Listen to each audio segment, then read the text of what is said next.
میتونید حدس بزنید کدوم بازیگرای جوون و تازه کاری ممکنه ستاره‌های آینده سینما و تلویزیون ترکیه باشن؟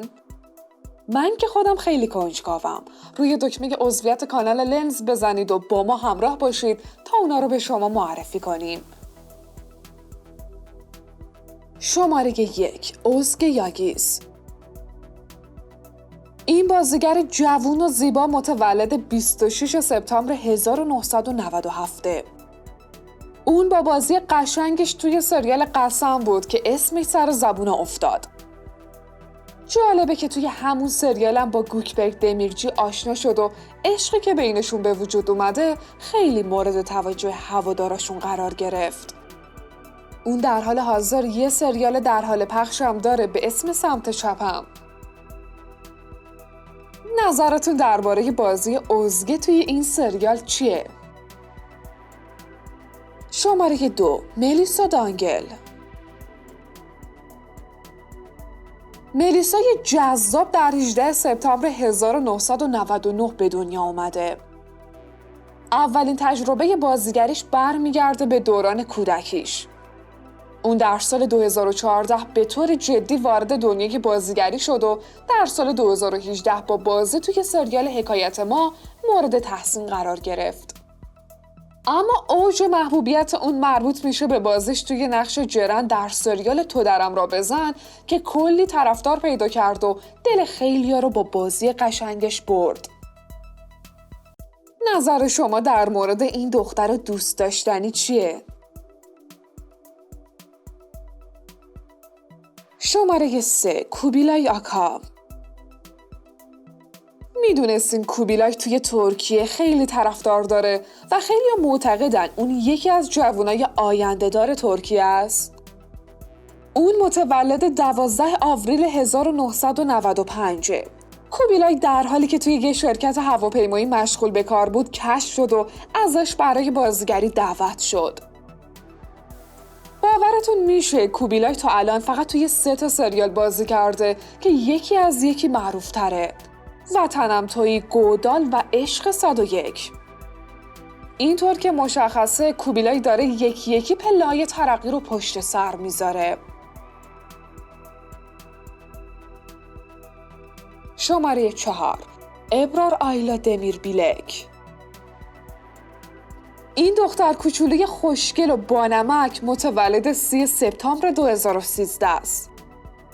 جالبه بدونی که ابرار از 3 سالگی کار خودش رو شروع کرده و علاوه بر سریال توی یه عالم تبلیغ هم بازی کرده.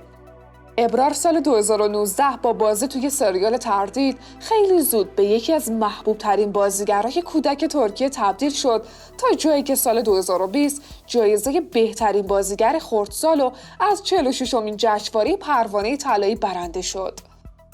به خاطر چهره زیبا و استعدادی که این دختر قند و نبات با همین سن کم توی بازیگری از خودش نشون داده، به احتمال زیاد آینده درخشانی تو زمینه بازیگری در انتظار اونه. شماره 5. آلینا بوز. آلینا زیبا 14 ژوئن 1998 در مسکو روسیه به دنیا آمده. اون از بچگی عاشق تئاتر و بازیگری بوده و سال 2010 کارش رو با بازی برای برندهای مختلف شروع کرده. آلینا تا الان توی چند تا سریال بازی کرده، اما اوج شهرت اون مربوط میشه به سریال دستم را رها نکن. اون توی 46مین جشنواره پروانه طلایی برنده جایزه چهره درخشان سال شد و امسال هم که دیگه فکر کنم قراره با سریال ماراشلی در کنار بوراک دنیز بتره کنه. شماره 6. آیلایدا آلیشان. آیلایدا متولد 1 ژانویه 1996 و از بچگی عاشق حرفه بازیگری بوده. اون با ثبت نام توی آژانس‌های بازیگری و بازی توی آگهی‌های تبلیغاتی یه عالمه پیشنهاد بازیگری دریافت کرد و سال 2011 وارد دنیای بازیگری شد. اما همه سریالاش به کنار، بازیش تو نقش آکشین در سریال گودال هم به کنار. اون سریالای معروف دیگه هم داره، مثل قهرمان و محافظ، و ما روز به روز شاهد پیشرفت اونیم تا جایی که توی 46مین جشنواره پروانه طلایی ترکیه هم موفق شد جایزه چهره درخشان سال رو ببره. این لیست تموم نشده ها، هنوزم ادامه داره. پس عضو کانال لنز بشید تا با بقیه بازیگرای با استعداد ترکیه آشنا بشیم. شماره 7. افرا ساراشوغلو.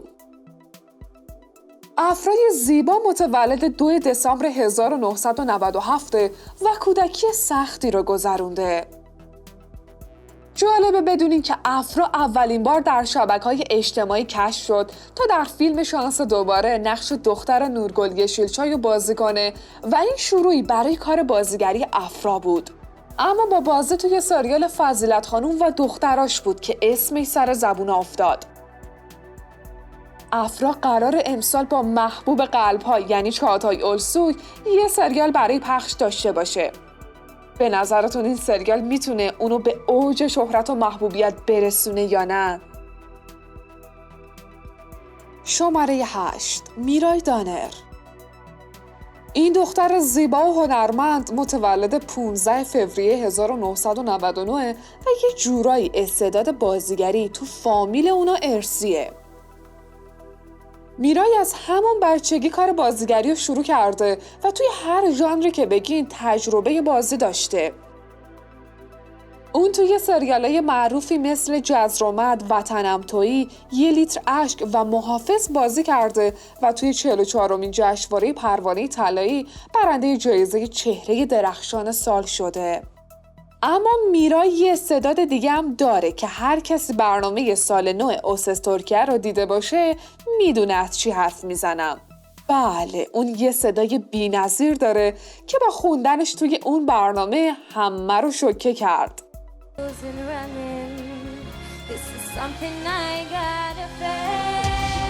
شماره 9. برن گوهیلدیز.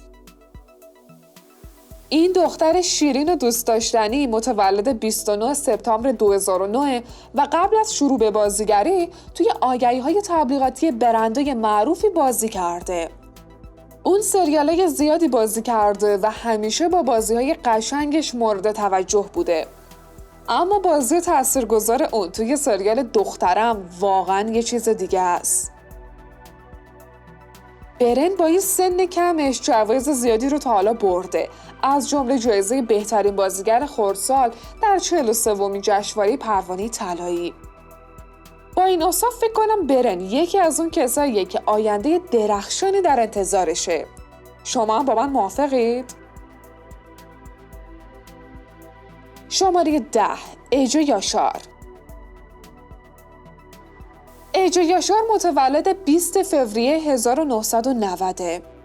اون توی 2 سریال بیشتر بازی نکرده. اولیش که نیاز به معرفی نداره چون همه سریال کاراسفدا رو میشناسن و دومین سریالش هم سریال گوداله که از کاراسفدا معروف تره. ایجو به قدری توی این سریال خوب بازی کرده که همه حدس میزنن یکی از بازیگرای خوش‌آتی ترک بشه. البته اگه بتونه از حاشیه ها دور بمونه. شماره 11. بوراک داکاک. بوراک متولد 8 ژوئن 1998. تحصیلات اون تو زمینه سینما و تلویزیونه و از همون 10 سالگی کار بازیگری رو شروع کرده. این پسر با استعداد با این سن کمش تو سریالای معروف زیادی مثل حریم سلطان و گلپری بازی کرده. تازگی هم که از خودش یه بازی قشنگ توی سریال گودال به نمایش گذاشته. اینجوری که بوراک داره پیش میره فکر کنم آینده درخشانی در انتظارشه. نظر شما چیه؟ شماره 12. مرت یازیچیوغلو. این بازیگر جوون خوشتیپ در 10 می 1993 به دنیا آمده. اون خیلی اتفاقی وقتی سر صحنه بازی دوستش میره متوجه میشه به بازیگری علاقه داره و اونو دنبال میکنه. اون سال 2011 وارد دنیای بازیگری شد. اما با بازی‌های قشنگی که توی 2 سریال 1 لیتر اشک و عشق 101 از خودش به نمایش گذاشته، نشون داده که توانایی‌های زیادی توی این زمینه داره و میشه به آینده‌اش امیدوار بود. شماره 13. هازال سوباشی. هازال متولد 2 می 1996 و علاوه بر بازیگری یه مدل معروف هم هست و توی مسابقات دختر شایسته ترکیه در سال 2015 تونسته مقام 3 رو به دست بیاره. هازال سریالای زیادی بازی نکرده، اما با همین تجربه کم توی 3مین کار خودش، یعنی سریال حلقه بود که با بازی قشنگش خیلی مورد توجه قرار گرفت و سال 2020 هم که به کادر بازیگرای سریال معروف گودال اضافه شد. شماره 14. علی سمیسفیل. این پسر دوست داشتنی رو همه با بازی قشنگش توی نقش دروگ در سریال زن میشناسن. علی متولد 7 اکتبر 2013. اون 4 سال بیشتر نداشت که توی سریال زن بازی کرد و خیلی زودم بازی تاثیرگذارش مورد توجه قرار گرفت. علی موفق شده در 45مین دوره جشنواره پروانه طلایی برنده جایزه بهترین بازیگر خردسال بشه. خب اگه شما هم بازیگری رو میشناسید که آینده درخشانی در انتظارش و توی این لیست نیست، اسمشو برای ما کامنت کنید و با لایک کردن و دنبال کردن کانال لنز ما رو حمایت کنید.